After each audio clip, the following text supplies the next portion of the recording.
bit, and head coach of the New York Giants, Joe Judge, will be joining our program this morning, so we're very excited about those guests. We'll give you guys all the latest on the playoff pictures, all right here and right now. It's time for the lead block. Lead block. Garofolo, let's start with you. We heard the news yesterday out of Washington about their quarterback, Dwayne Haskins. What went down? What's the latest? Dwayne Haskins caught on social media partying in a strip club on Sunday night after that loss to Seattle, in which he did not play great, at least early in the game. You know, we spent so much time talking about Haskins and violating COVID protocols. What about the club, by the way? Let me just throw that in there. Anybody thinking about the fact that we're in the middle of a pandemic? Anyway, with regard to Haskins, since this is Good Morning Football, not Good Morning Strip Clubs, we'll talk about that. Haskins, Ron Rivera going to talk today, and I would assume that he is going to say that there's discipline that was handled in-house. My expectation is that's going to be a fine for Dwayne Haskins, which could be up to a game check based on COVID protocols agreed to by the NFL and the NFLPA before the season. I don't believe there's going to be a suspension, even though there could be, for conduct detrimental to the team. This is the second time that Haskins has violated COVID protocols this season. Earlier brought someone into the team hotel. This is why the league and the PA enacted these rules and these protocols, because they want to make sure that players are not endangering other players by potentially exposing them to COVID. And also Ron Rivera, who recently underwent cancer treatment, which potentially compromised his immune system. So a lot of folks going to be upset with this inside that Washington building. We'll see what it means for Sunday. I know the team is hopeful that Alex Smith is going to be ready to go after missing last week's game against Seattle. Okay, so there's a chance we get Alex Smith back. Thank you so much. Garofolo, this is weird that we're in a 2-box and pretending like you're not on the show for 3 hours, but you're here, so we're going to do this thing about the Good Morning Strip Club. I mean, Embassy Row, TN, get that thing going. Okay, Washington sitting in the 4 seed. We'll see how that situation plays out ahead of their game, against the Panthers. Yeah, that one's on Sunday. Wow, another game, huge NFC playoff implications going down on Christmas Day, guys. The Saints sitting in that 2 seed. The Vikings are trying to keep their playoff hopes alive. Guess what? James Slater has the latest on that one. After winning 9 straight, the New Orleans Saints have lost their last 2. They're hoping to reverse that latest trend, though, when Minnesota travels to New Orleans to take them on Christmas Day. Now, the Minnesota Vikings defense is not up to the standards that they're used to, according to safety Harrison Smith. 5th in 2019. They are 25th this season. He said, look, the NFL's a business. You've got injuries, but if you are a good player, you take it personally, and you get the sense that he does. Also of note, Drew Brees, who started the game a little rocky, 0 for 6 on his first passing attempts and didn't complete a pass till the second quarter. He says, look, he was just trying to find his rhythm. He feels fine this week. The only challenge, making sure he gets all the recovery that he needs. On a week, you typically get 7 days to prepare for a game. This week, you get 5. That plan already in place.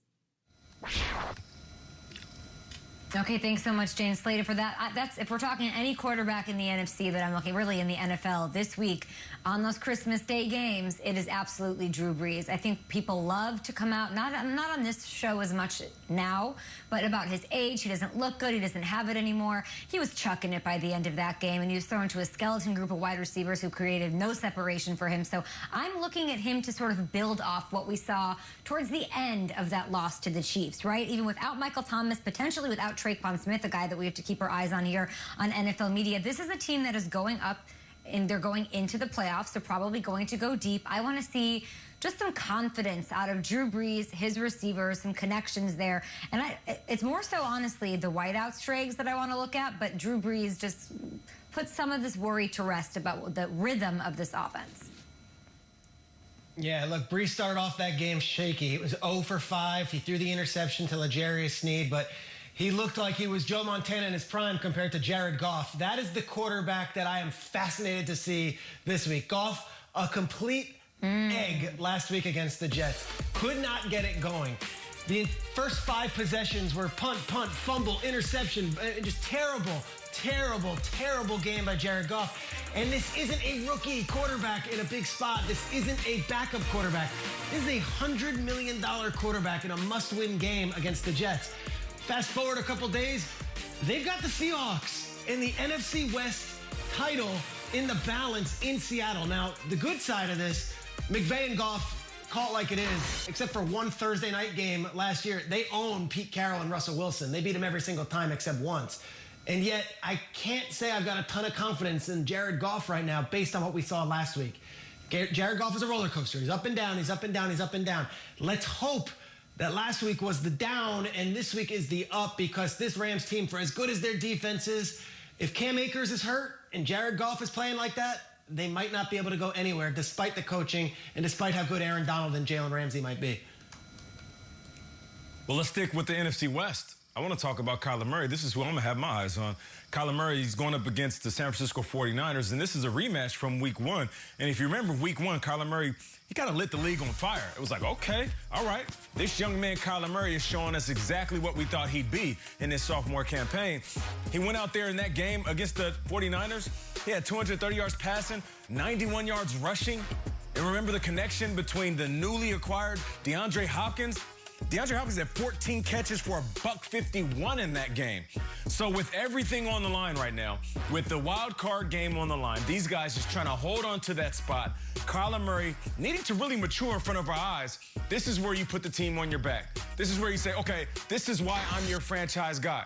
Not only am I not going to let you down, but I'm going to repeat what I did in that Week 1 victory over the 49ers, and I'm going to do it in grand fashion. I'm looking at Kyler Murray in this one. I think he's going to play, and he's going to play big.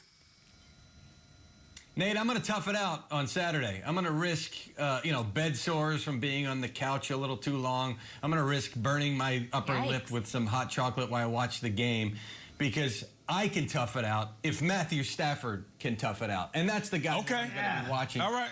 Playing through his rib cartilage. And the quote the other day, I mean, this is fantastic. Asked why he was playing in this game that didn't really mean much for the Lions. He said, quote, because I'm the quarterback of the Detroit Lions. And it was Sunday. And I got a bunch of teammates that work their ass off. They fight to be available and fight to get out there and play and try to help us win. If there's any way I can play, I'm never going to not play. I feel like I owe it to these guys. I owe it to the game. I owe it to the organization, everybody. If I'm good enough to play, healthy enough to play, my ass is going to be out there. To which Taylor Decker retweeted and said, my bleeping quarterback. And I said bleeping because I've already cursed too much for this segment. Matthew Stafford, good on you. I got some bad news, though. Darrell Bevell, your head coach, and some other folks might not be available. Go check Rap Sheet's timeline. I assume that's not going to affect you and you're going to play because your ass is going to be out there. That's 3. What's the swear jar?